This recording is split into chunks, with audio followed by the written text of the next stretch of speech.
अर्जुन बोले, हे जनार्दन, यदि आपको कर्म की अपेक्षा ज्ञान श्रेष्ठ मान्य है तो फिर हे केशव मुझे भयंकर कर्म में क्यों लगाते हैं। आप मिले हुए से वचनों से मेरी बुद्धि को मानो मोहित कर रहे हैं। इसलिए उस एक बात को निश्चित करके कहिए जिससे मैं कल्याण को प्राप्त हो जाऊं। श्री भगवान बोले, हे निष्पाप, इस लोक में दो प्रकार की निष्ठा मेरे द्वारा पहले कही गई है। उनमें से सांख्य योगियों की निष्ठा तो ज्ञान योग से और योगियों की निष्ठा कर्म योग से होती है। मनुष्य न तो कर्मों का आरंभ किए बिना निष्कर्मता को यानी योग निष्ठा को प्राप्त होता है और न कर्मों के केवल त्याग मात्र से सिद्धि यानी सांख्य निष्ठा को ही प्राप्त होता है। निसंदेह कोई भी मनुष्य किसी भी काल में क्षण मात्र भी बिना कर्म किए नहीं रहता, क्योंकि सारा मनुष्य समुदाय प्रकृति जनित गुणों द्वारा परवश हुआ कर्म करने के लिए बाध्य किया जाता है। जो मूढ़ बुद्धि मनुष्य समस्त इंद्रियों को हठ पूर्वक ऊपर से रोककर मन से उन इंद्रियों के विषयों का चिंतन करता रहता है, वह मिथ्याचारी अर्थात दंभी कहा जाता है। किंतु हे अर्जुन, जो पुरुष मन से इंद्रियों को वश में करके अनासक्त हुआ समस्त इंद्रियों द्वारा कर्म योग का आचरण करता है वही श्रेष्ठ है। तो शास्त्र विहित कर्तव्य कर्म कर, क्योंकि कर्म न करने की अपेक्षा कर्म करना श्रेष्ठ है तथा कर्म न करने से तेरा शरीर निर्वाह भी नहीं सिद्ध होगा। यज्ञ के निमित्त किए जाने वाले कर्मों से अतिरिक्त दूसरे कर्मों में लगा हुआ ही यह मनुष्य समुदाय कर्मों से बंधता है। इसलिए हे अर्जुन, तू आसक्ति से रहित होकर उस यज्ञ के निमित्त ही भली भांति कर्तव्य कर्म कर। प्रजापति ब्रह्मा ने कल्प के आदि में यज्ञ सहित प्रजाओं को रचकर उनसे कहा कि तुम लोग इस यज्ञ के द्वारा वृद्धि को प्राप्त हो और यह यज्ञ तुम लोगों को इच्छित भोग प्रदान करने वाला हो। तुम लोग इस यज्ञ के द्वारा देवताओं को उन्नत करो और वे देवता तुम लोगों को उन्नत करें। इस प्रकार निस्वार्थ भाव से एक दूसरे को उन्नत करते हुए तुम लोग परम कल्याण को प्राप्त हो जाओगे।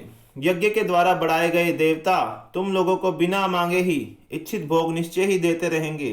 इस प्रकार उन देवताओं के द्वारा दिए हुए भोगों को जो पुरुष बिना दिए स्वयं भोगता है वह चोर ही है। यज्ञ से बचे हुए अन्न को खाने वाले श्रेष्ठ पुरुष सब पापों से मुक्त हो जाते हैं, और जो पापी लोग अपना शरीर पोषण करने के लिए ही अन्न पकाते हैं वे तो पाप को ही खाते हैं।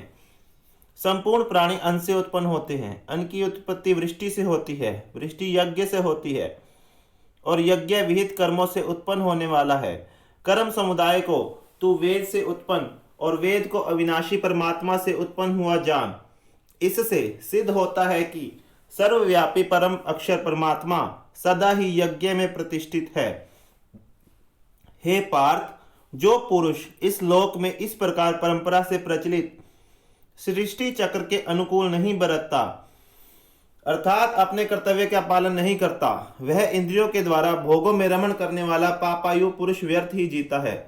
परंतु जो मनुष्य आत्मा में ही रमण करने वाला और आत्मा में ही तृप्त तथा आत्मा में ही संतुष्ट हो, उसके लिए कोई कर्तव्य नहीं है।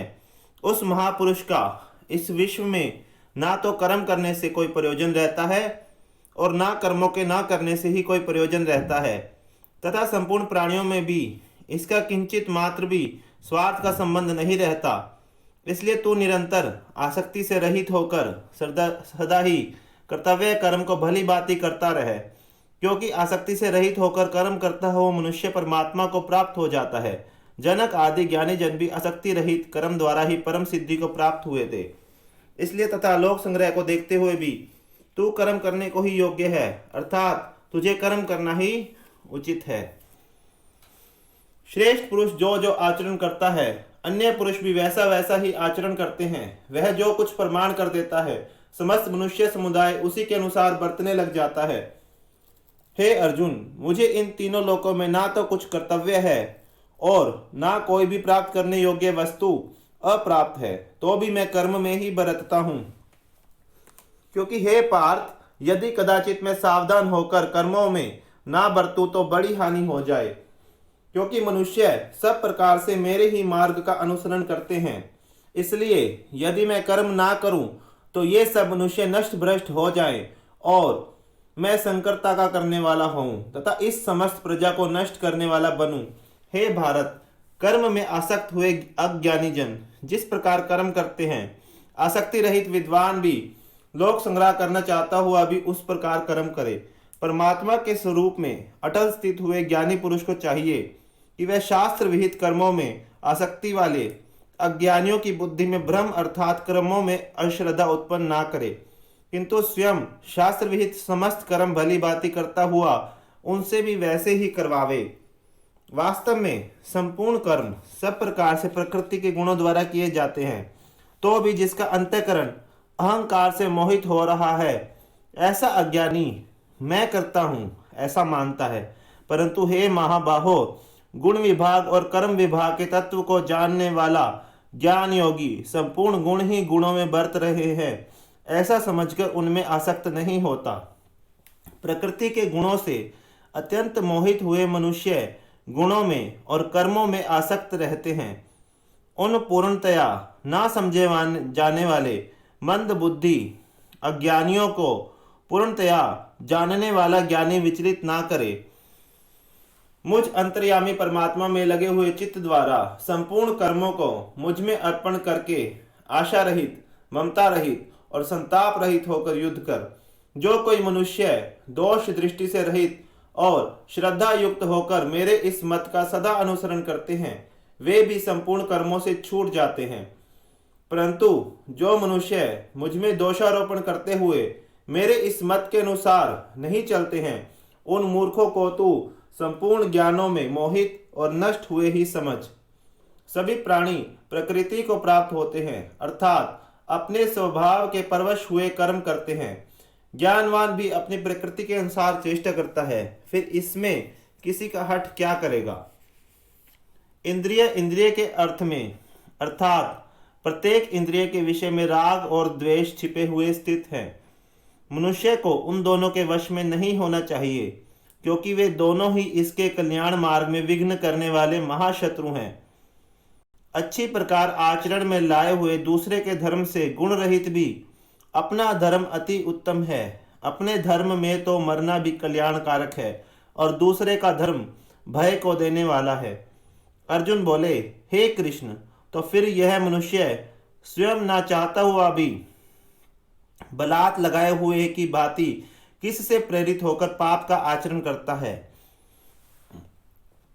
श्री भगवान बोले, रजोगुण से उत्पन्न हुआ यह काम ही क्रोध है। यह बहुत खाने वाला अर्थात भोगों से कभी ना अघाने वाला और बड़ा पापी है। इसको ही तू इस विषय में वैरी जान। जिस प्रकार धुएं से अग्नि और मैल से दर्पण ढका रहता है तथा जिस प्रकार जेर से गर्भ ढका रहता है, वैसे ही उस काम के द्वारा यह ज्ञान ढका रहता है। और हे अर्जुन, इस अग्नि के समान कभी ना पूर्ण होने वाले कामरूप ज्ञानियों के नित्य वैरी के द्वारा मनुष्य का ज्ञान ढका हुआ है।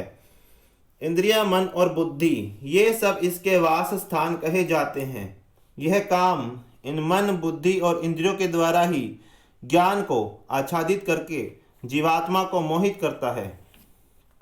इसलिए हे अर्जुन, तू पहले इंद्रियों को वश में करके इस ज्ञान और विज्ञान का नाश करने वाले महान पापी काम को अवश्य ही बलपूर्वक मार डाल। इंद्रियों को स्थूल शरीर से पर यानी श्रेष्ठ, बलवान और सूक्ष्म कहते हैं। इन इंद्रियों से पर मन है, मन से भी पर बुद्धि है, और जो बुद्धि से भी अत्यंत पर है वह आत्मा है। इस प्रकार बुद्धि से पर अर्थात सूक्ष्म, बलवान और अत्यंत श्रेष्ठ आत्मा को जानकर और बुद्धि के द्वारा मन को वश में करके हे महाबाहो, तो इस काम रूप दुर्जय शत्रु को मार डाल। ओम तत्सीदिति। श्रीमद् भगवद गीता सुपनिषत्सु ब्रह्म विद्यायाम योग शास्त्रे श्री कृष्णार्जुन संवादे कर्म योगो नाम तृतीयोऽध्याय।